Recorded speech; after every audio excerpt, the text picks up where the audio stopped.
Hello and welcome to my channel Equine Feather US. My name is Katie and in today's video I'm going to be showing you my fourth official clicker training session with my horse Pave.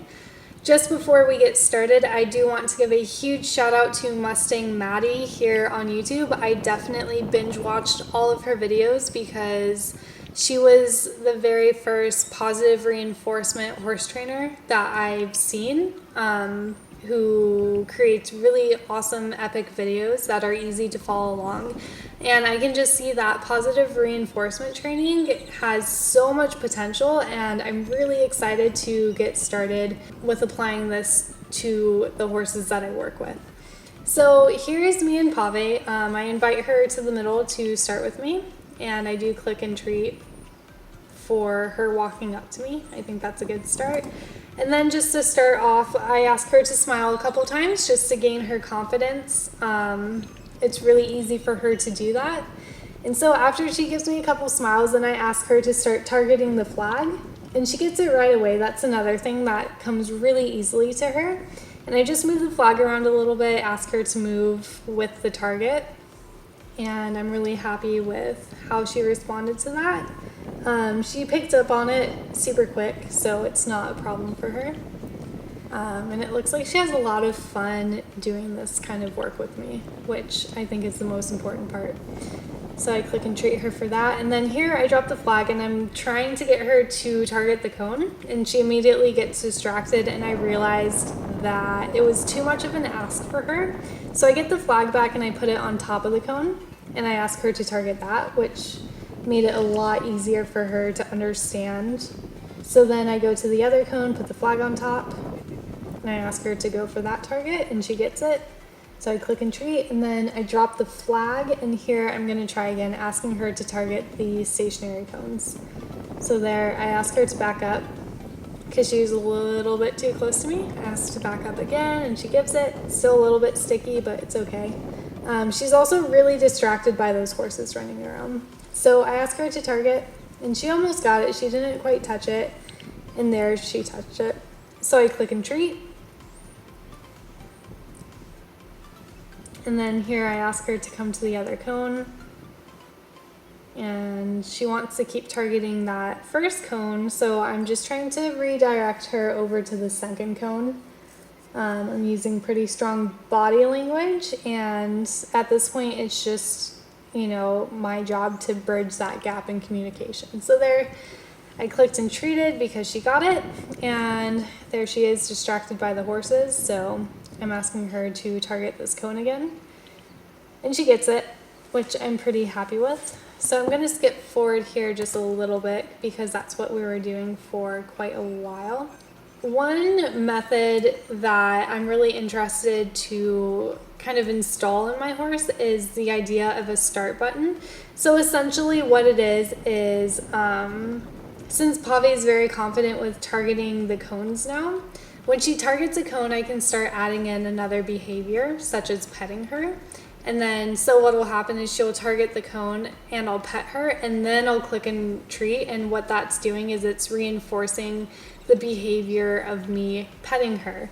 And so what I accidentally did during the session that I didn't realize I was doing until just now watching the video is that I was accidentally reinforcing her backing up when I went to pet her.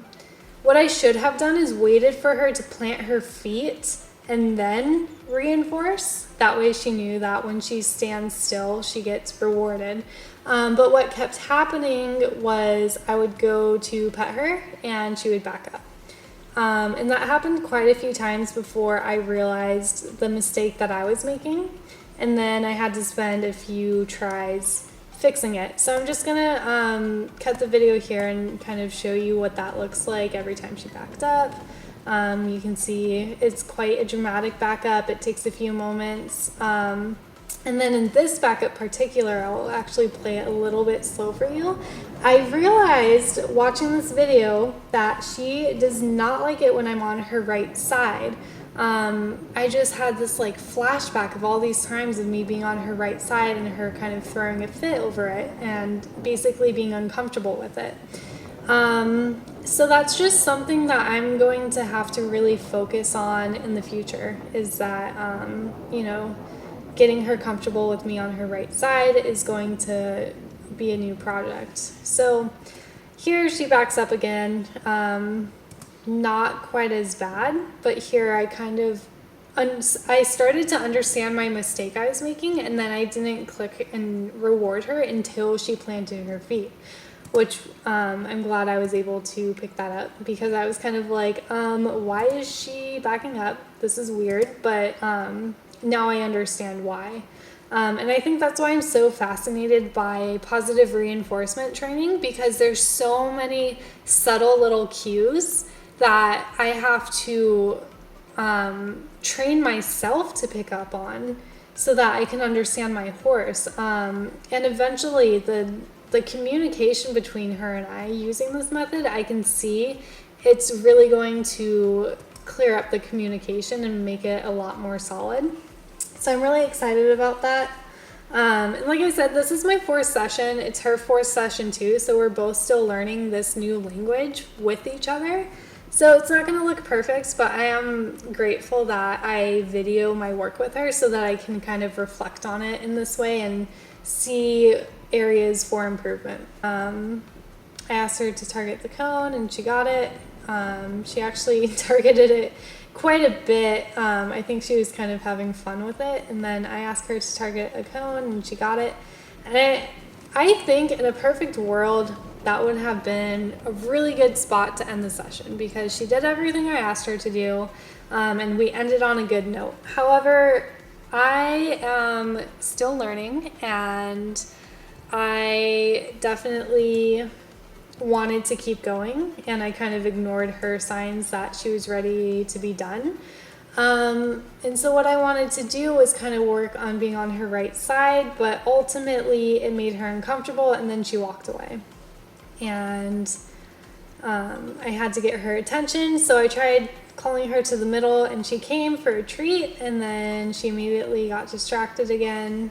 And then what happened was, I was curious because I could tell that she was a little bit uncomfortable with me being on her side.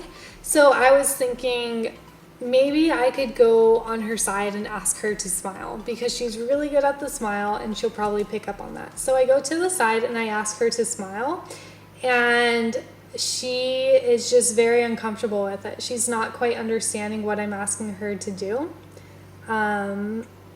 And she's getting frustrated with me. I can tell we got the swishing of the tail, looking away from me. Just overall, she's agitated because she's not understanding what I'm asking her. So then she walks away, and I can tell that I lost her.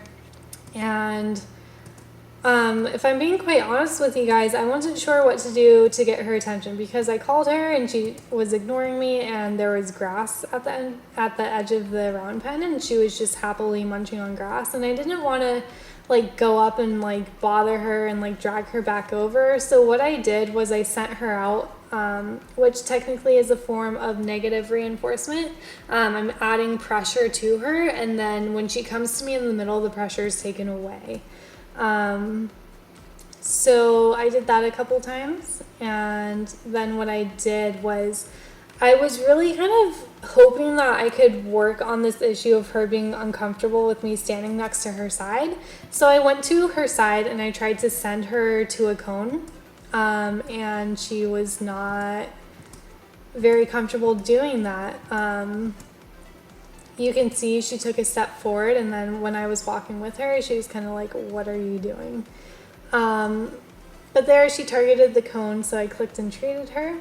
And there she kind of just turns her haunches away. She very much just doesn't want me to be there by her side, or at least she didn't in this session. So that's what I'm working on here, is I'm being by her side, asking her to target the cone, and then just feeding her to the side. And then finally I ask her to target the other cone, and she's getting agitated, and I can tell now watching the video that she was at her threshold, which is her basically her level of tolerance. So I'm asking her to send out to this cone over by me, and she's just not getting it. And I ask again, and I'm trying to redirect her there again with my body language, and she's just not comprehending it. She keeps targeting that first cone, and then I think she gets disinterested and walks away.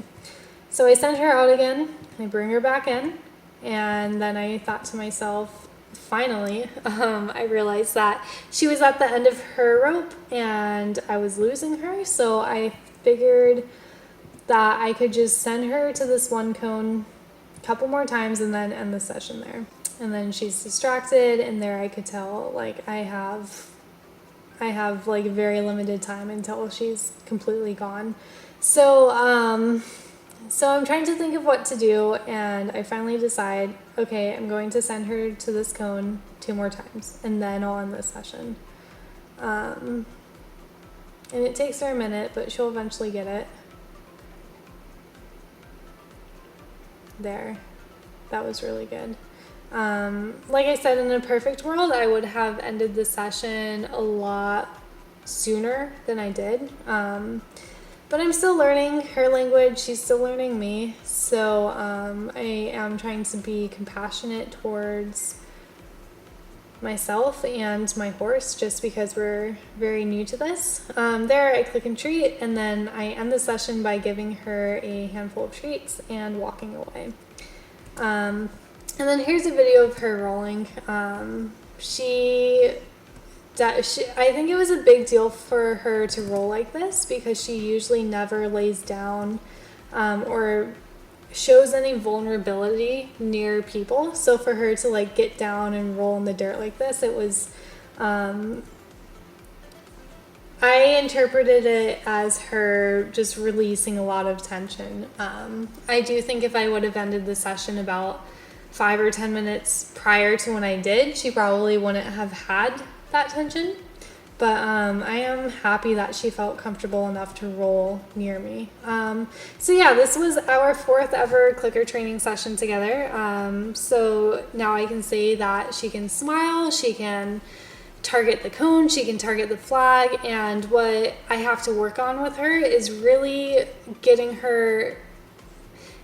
building a solid understanding of targeting different objects. And then I do need to get her more comfortable with me working by her side, because she showed me today that that's kind of out of her comfort zone, which surprised me. But also I think that's what I'm enjoying so much about clicker training, is that there's things like this that I would have never guessed bothered her or made her uncomfortable. And now that I have this kind of two-way conversation going with her through clicker training, it's like now I'm empowering her to tell me when she's uncomfortable, when she is comfortable. I'm empowering her to tell me when she feels free versus when she feels constricted. And it is such a wonderful tool to have. And I'm really excited to share it with you. I'm really excited to walk this journey with my horse. And with that, I'm going to end the video. Thank you so much for watching, and please give this video a thumbs up, subscribe to my YouTube channel, and leave a comment down below letting me know what you think. I'll see you guys in the next video. Bye!